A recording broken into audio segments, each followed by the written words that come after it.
Hello again, everybody, and welcome to the Sports Buzz here on HBC TV 25. I'm Justin Barrientos, joined as always by Jeff Theis, local journalist, Paul Van Beek from Winona Radio, and HBC's Ty Schwartzlow. And we begin this week by talking about the All-Star Game, which was held on Tuesday at Target Field in Minneapolis. And I guess just general thoughts. What did you guys think of the All-Star Game and how Minneapolis hosted it? I thought it was a very well-played game. I was pretty surprised that it went pretty smoothly. There was hitting at the beginning to draw you in, and then the pitching throughout the game was still really good. In the end, with Glenn Perkins getting the save and pitching to Kurt Suzuki, for a Minnesota fan, that was pretty cool. Overall, I think a well-played game and a well-hosted event. Yeah, you couldn't really ask for much more as far as a Twins fan and representative of how it came off, and then the fact how it ended with them getting the win and Perkins getting the save. And it was a nice moment at the beginning with Derek Jeter getting his ovation and then getting the hit. Who knows whether it was grooved to him or not, but I thought overall it was a pretty good game. To me, the takeaway I have is the Derek Jeter experience, and it was very fitting that you have the cheers from the Twins fan of Derek Jeter, and there's that one guy who has to chant overrated, and of course he gets midway through the chant and Jeter slaps one into right field. But that was really the highlight, to see Derek Jeter in maybe one of his last meaningful games, because the Yankees may or may not make the playoffs this year. Not only that, too, Mike Trout showing up, winning MVP, and it's like kind of I wouldn't say passing of the torch, kind of, but Derek Jeter's last All-Star game, Mike Trout really just getting started. I have a feeling they'll be doing this for Mike Trout in like 10 to 15 years or whenever he decides to hang it up as well. Yeah, it's interesting to me how the All-Star Game can be the stage in which stars can really assert themselves, and I think Trout did just that this past week. Well, last week we talked about who would be the MVP. And, yeah, you were right. I said Mike Trout, and I think everybody kind of agreed with it, but it was just the obvious choice, so we just kind of went with somebody else to make it more interesting. But And we also asked how much time Glenn Perkins would have, and you guys all agreed he would not be the closer in the All-Star Game. Now, one of the things about the All-Star Game is that there was no tribute to Tony Gwynn, which was a little bit surprising, considering he had just recently passed. And there were some conspiracy theories going around the internet that saying because he had spoken out against chewing tobacco, that maybe that's one of the reasons why they didn't say anything. But surprised that it wasn't brought up that Tony Gwynn had passed? At first I wasn't, because I'm not sure, I just wasn't. But then when I thought about it, I'm like, if he played for the Yankees or the Red Sox or some prominent team, I'd bet my life they would have. So yeah, I think it was kind of disrespectful that they at least didn't have a memoriam or something like that for him. I think it was a little disrespectful, but I don't read too much into the fact that he was a Padre as why. They certainly did something on Fox Sports 1, a lot smaller of an audience. They did do something in the pregame. I think that during the broadcast, you need to make mention in some way. I realize it was a very busy night. I'm not ready to say that it's a conspiracy theory or anything like that. So, yeah, I definitely think they should have mentioned. I mean, how much downtime do you have between pitches? I mean, there's a lot of talking in baseball. To not find time in a 9-inning game, you have to be able to time. And remember, he was part of one of the great moments in All-Star Game history when he helped Ted Williams back at the All-Star Game at Fenway Park and had that long ovation, kind of stood him up there. So I thought, even just for that, he should have been mentioned. So one of the other things that said is that Ralph Kiner had passed as well. He wasn't mentioned, and some of the other names that they weren't mentioned. But someone brought up, well, they do it at the Oscars, where they have the people who have passed since the last game, and why don't they do that for the baseball as well? So. Well, I mean, they don't really do that in the other sports either. So I mean, I don't necessarily have to blame baseball for not mentioning all these guys. All right, one other All-Star topic is Rod Carew, All-Star many times for the Minnesota Twins, is now on one of the committees for the Hall of Fame. He voted in was able to help vote in some of the managers that will be inducted into the Hall of Fame, and he said he would agree to be on that committee if he could be on the Golden Age Committee, which will vote in December about whether or not to elect Tony Oliva, possibly Jim Kaat.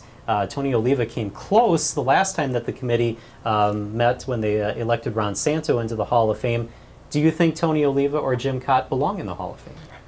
Tony Oliva they're both special cases. They're both borderline Hall of Famers, honestly, right now anyway, because we're talking about them and they're not in the Hall of Fame. But with these guys, you can always point to something, whether, like with Tony Oliva, it's like he wasn't much of a defensive player and he didn't have much longevity. Or with Jim Kaat, you can never say he was a great pitcher for a couple of years, but he was never really would you have said he was one of the best pitchers of his era? But it's kind of a tough question. And in terms of that, I'd say Tony Oliva.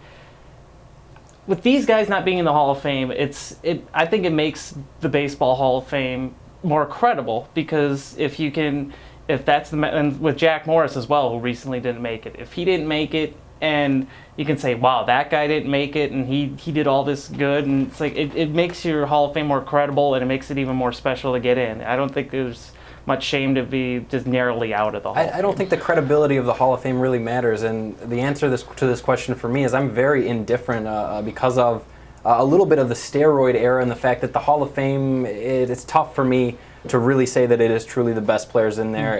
And with the way that the baseball writers have voted, there's certainly been controversy around that. I'm not losing any sleep. Certainly do I think that they deserve to be, and as Twins fan, having seen their greatness, I certainly think the argument can be made, but I'm not losing any sleep over it.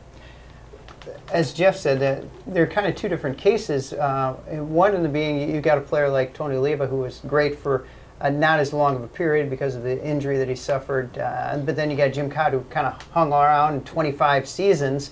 So he's got maybe the overall numbers that maybe Tony Oliva doesn't.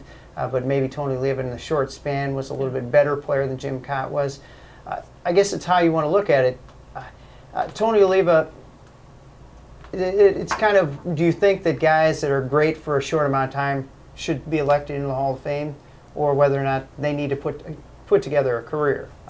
Well, I'll bring up Kirby Puckett, because his career was cut short because of the eye issue, and he was elected into the Hall of Fame first ballot. You have Tony Oliva, who had 3 batting titles. He was the AL Rookie of the Year in 1964. He made several All-Star games, career fielding percentage of .975, which is pretty good. I would have to say that, in my eyes, he would be a Hall of Famer. Well, I mean, you look at his numbers, though. I mean, he was just over a 300 hitter, which is, not what is outstanding. He was not necessarily a home run hitter. He only hit over 25 home runs once, and he only had over 100 RBIs or 100 runs scored twice during his career. So, I mean, it's not like he put up huge numbers that in a short amount of time you say, oh, we put up huge numbers like a Kirby Puckett that he should get in. I just don't know if he was elite enough for that short of a time period to be able to say, hey, he should be an automatic for the Hall of Fame. Well, to me, I look at the Hall of Fame as a museum. Can you tell the story of the history of the game of baseball? And I think with these two, yes, they're prominent figures, but I do believe you can tell the history of Major League Baseball without including those two. Now, Twins Hall of Fame, obviously, deserving it and belonging, but just because of the Hall of Fame, again, I'm not too convicted on this issue. With Oliva, he had a good period of time, but then you got to look at the other outfielders that aren't in the Hall of Fame, like that barely miss it, like Dale Murphy or Dave Parker, guys like that. And I think because Dale Murphy had some MVPs and Dave Parker had an MVP, you can't really go against them either, but they're just barely out. And I don't know, it's kind of a rough issue, I guess. I think maybe Jim Kaat has maybe a little bit better case. I mean, he won 16 Gold Gloves as a pitcher, and he held on for maybe too long, came back as a reliever, but I mean, as a starter for before he was 37, he was very good. I mean, he had a 3.36 ERA. He ended up with 283 wins, not the 300 that you say is automatic. Right. But I think you have to factor in he had those 16 Gold Gloves, and he was an All-Star there for a while. I think maybe he has a little bit better case. And it was 16 consecutive Gold Gloves as well. We're going to take a break here on the Sports Buzz. When we come back, we'll talk a little golf. That's coming up right after this.